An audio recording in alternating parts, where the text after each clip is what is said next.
Again, how are you, my friends? Today, I have some tips for you, some tips for the listening test in the IELTS exam. Okay, the listening test is probably the one people get most scared of. To help yourself overcome that fear, you should start watching TV programs in English.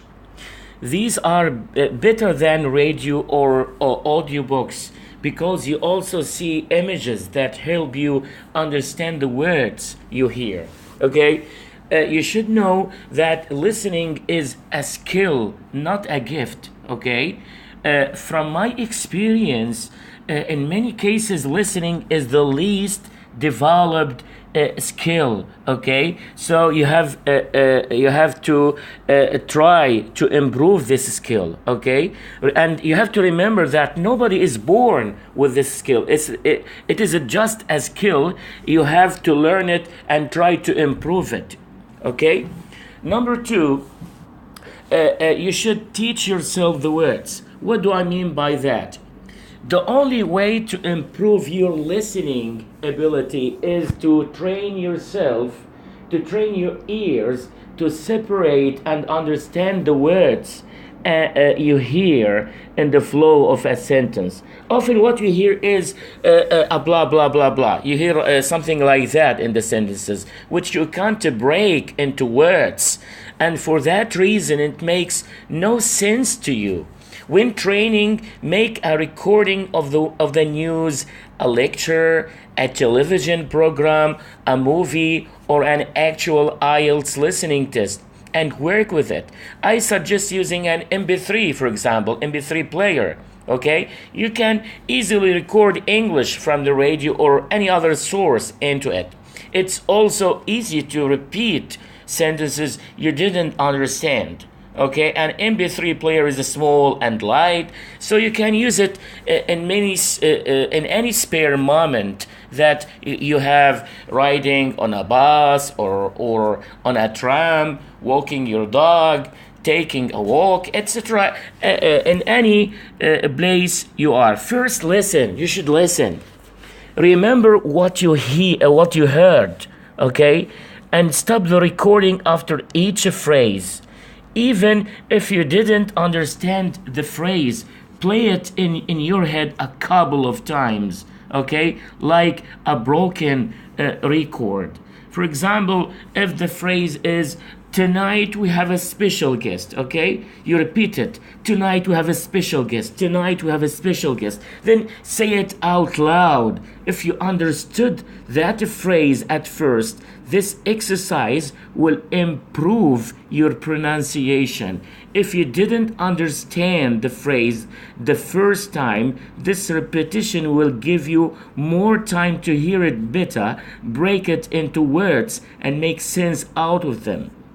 If it's still difficult, you can always rewind and hear the phrase again. Okay, look, there is a big difference between seeing a word printed on paper while reading and hearing it.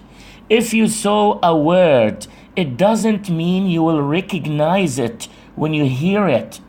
This is why you must hear every word you have seen at least once. Okay? Something very important in the listening test, instructions. Okay? So number 3, instructions will keep you safe. Right. Every task in the IELTS listening test has its instructions. Okay? It may sound stupid, but you really need to read them carefully. Why? Because they will tell you exactly what to do with the information, how many words you can use to answer questions, whether or not there is a table you must fill in, whether there is a list to choose words from, how many items you must name. Look, remember that if the answer must be in 3 words, you should write exactly 3 words, because writing 4 or 2 words will get you 0 score. Okay, to make let me give you an example to make my point crystal clear. Okay, let's take the following sentence or the following scenario as an example. The speaker on a recording says, for example, well, if you are dieting, try to avoid the fruits with lots of fructose like watermelon, mango, peaches, or grapes. The question in the booklet is, name 2 fruits a person on a diet should not eat. Here, the answer may be watermelon, mango, peaches, or any combination of 2 items, but never 3 or 4. Okay? Anyone who writes watermelon, mango, grapes, peaches, just to be on the safe side, receives a score of 0 for that question. Okay? So you should pay attention. Note also, you should notice that when counting words, a, the, or a number, even the number is considered a word. Okay? Right. When instructions say a maximum of 3 words or no more than 3 words, you can write 1, 2, or 3 words, but never, ever, never more than 3, right? Another thing, something very important in the listening test. It is a strategy. I use it, okay, in the listening test. It's very, very fruitful. Divide and conquer. What do I mean by divide and conquer? The recording divides the questions into groups. So for every grouping, you are instructed to answer from 4 to 5 questions. There are 20 to 30 seconds of silence between each group. The first thing you should do when the recording starts playing is understand which group of questions you need to answer. For example, the recording says, look at the questions 1 to 4. It means that you have about 20 seconds to look at those questions. Go over the questions, read them, and underline keywords. Keywords are the words that contain the main idea of the question. They will help you guess what you will hear: numbers, opening hours, names, locations. You should draw a line. Look, don't forget this. Draw a line under the 4th question, so you won't look further before it's time to do so. Okay, next you will hear a piece of spoken language and answer the questions 1 to 4 as you listen.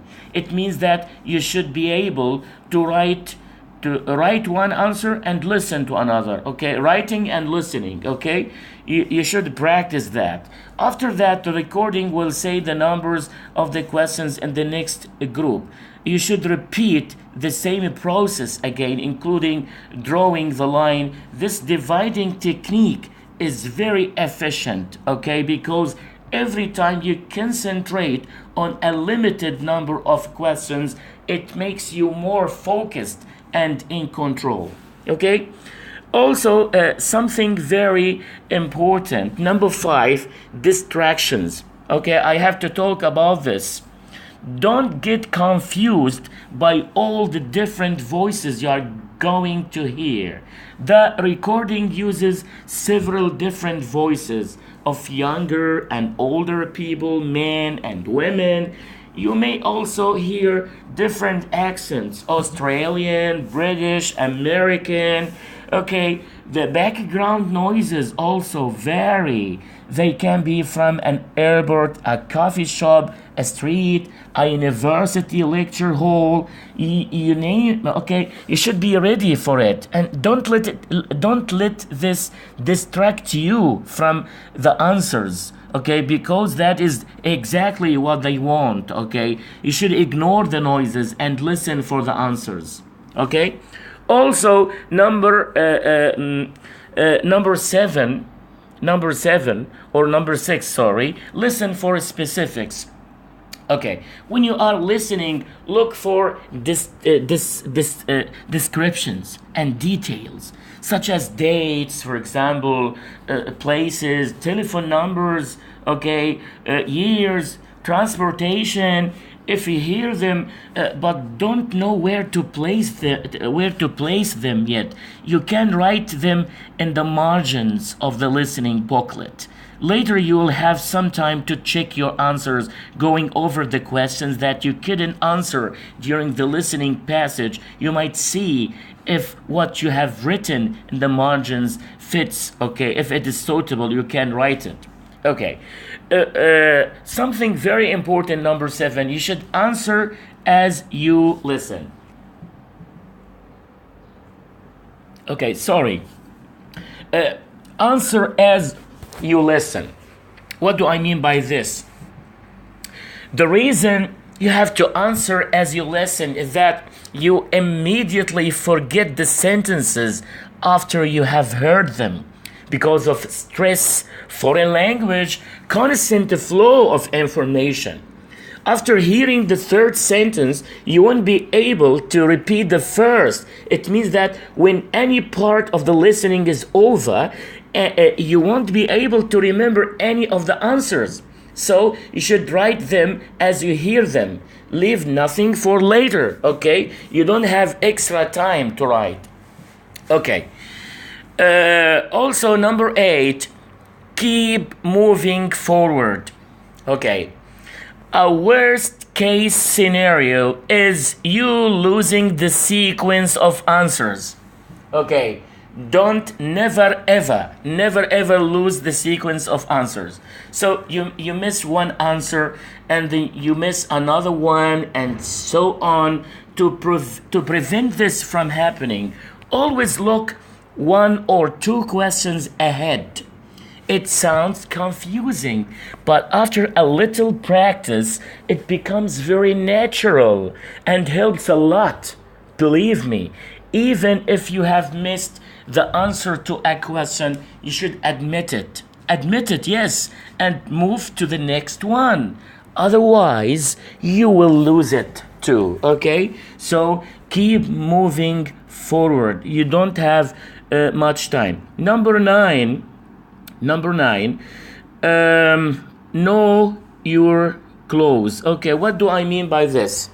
The answer is usually pronounced louder and clearer, so it's easier to hear and understand. If you can't hear something clearly because the speaker swallows words or whispers, then probably the answer is not there. Look, you should look for that. With some practice, you'll be able to tell the difference.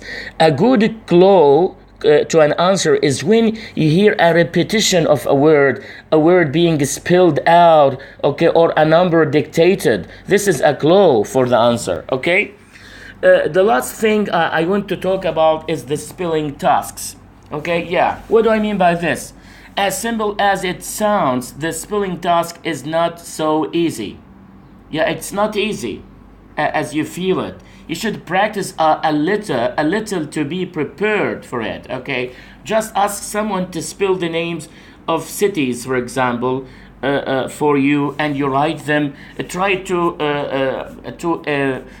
practice writing names of cities and writing numbers, okay? And you should notice in numbers that 00 is sometimes read as 00, okay, or double O, okay, instead of 000, okay? Yeah, these are the tips, my friends, that I wanted to talk about in the listening test, okay? I hope you will get benefit from them, okay? In the next videos, God willing, I will continue talking about the typical listening tasks, okay? I will try to talk about them later on. Thank you very much. Thank you.